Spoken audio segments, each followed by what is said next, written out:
Երկու հարց ունեմ, պարոն Փաշինյան, նախ եկեք միասին լսենք, թե ինչ էր ասում մեզ բոլորիս ծանոթ մարդը նախկին իշխանությունների ժամանակ։ Ինձ ընտանիքների անդամներ եւ հարազատների հետ տեսակցություն ոչ մեկի հետ։ Ինչ է ասում գլխավոր դատախազը։ Ասում է տեսակցության հնարավորության պայմաններով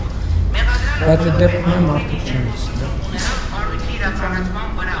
որևէ մեկի նկատմամբ անձնական հաշվեհարդարի խնդիր չկա։ Այսինքն այդ մարդկանց իրենց երեխաների հետ հանդիպելու արգելքը պայմանավորված է քրեական գործի շահերով, նախաքննության վրա ապօրինի արտադրություն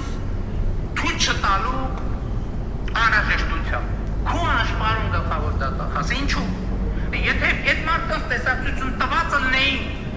եւ պարզվեց, որ տեսակցության ընթացքում նրանց օրինակ Ժիրան Սեֆիլյանի 11-ամյա տղան փորձում է նրան ատոմային փոխանցել,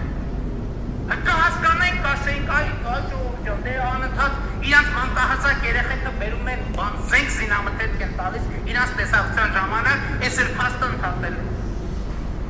Բայց մարդկանց իրանց մանկահասակ երեխաների հետ տեսակցելուց կամ ընտանիքի անդամների հետ տեսակցելուց ուղղակի արդեն դնելը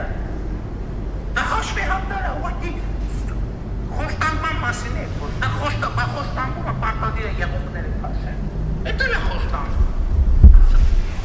Պարոն Փաշինյան, սա ձեր խոսքերն էին նախկին իշխանության ժամանակ։ Հիմա քո պարոն Փաշինյան, ձեր իշխանության ժամանակ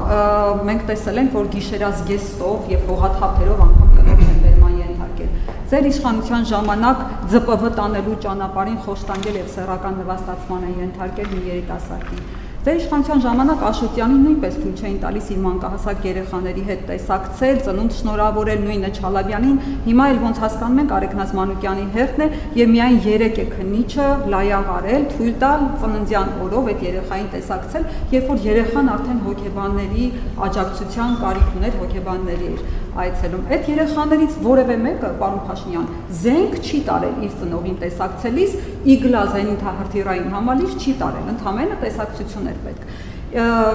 Ինչու դուք մի անգամ ձեր գլխավոր դատախազին քուանշ չասեցիք, ասեք քուանշ տիկին գլխավոր դատախազ, այս ինչ եք անում, այս խեք խոշտանգում իմ երկրի քաղաքացիներին, ինքն էլ թող միած սրել, եթե հնարավոր էր։ Եվ երկրորդ հարցը,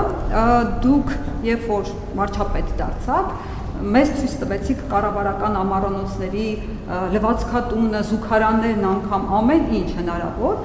թափանցիկությունը ապահովելու համար, բայց դուք այդպես էլ ցույց չտվեցիք այն ժամանակ նախագահ Արմեն Սարգսյանի Բրիտանիայի քաղաքացիությունից հրաժարվելու թղթերը։ Դուք միայն գրառում արեցիք, ասեցիք այդ թղթերը ես տեսել եմ, ամեն ինչ օքեյ է, նորմալ է, բայց կասկածը հանրության մոտ մինչ օրս կա, պարոն Փաշինյան։ Հանրությունը իրավունք ունի տեսնել այդ փաստաթղթերը ռեալ, որ հասկանա լեգիտիմ է արդյոք եղել այն ժամանակ նախագահը եւ հետեւաբար ձեր լեգիտիմության հարցն է առաջանում։ Կարող է պարզվել, որ դա գործարք է եղել ընդդեմ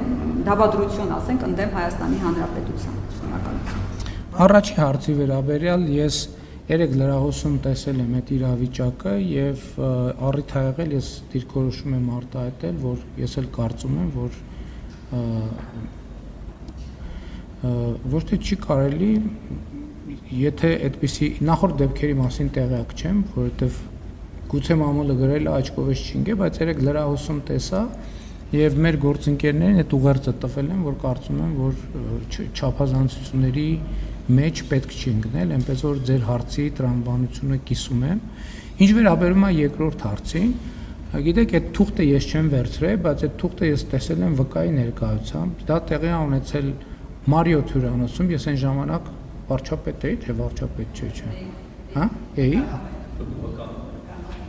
Ինչ? Թևան Պողոսյանի հետ ենք եղել, Թևան Պողոսյանը այն ժամանակ Արմեն Սարգսյանի խորհրդական էր, թե օգնական էր, չեմ կարող ասել։ Արմենիա Մարիոթ հյուրանոցում, սենյակում, երեքով, չեմ հիշում էլի մարդ եղել, թե չէ, ինձ ուղեկցող մարդ եղել է, թե չէ։ Նայել ենք այդ թղթերը ու դրանով ավարտվել է։ Ես պարզաբան չեմ վերցրել, քսերոքս չեմ վերցրել, բայց այդ է պատմությունը, այսինքն ես տեսել եմ դա եւ կա վկա, այո, Թևան Պողոսյանը այնտեղ ա եղել։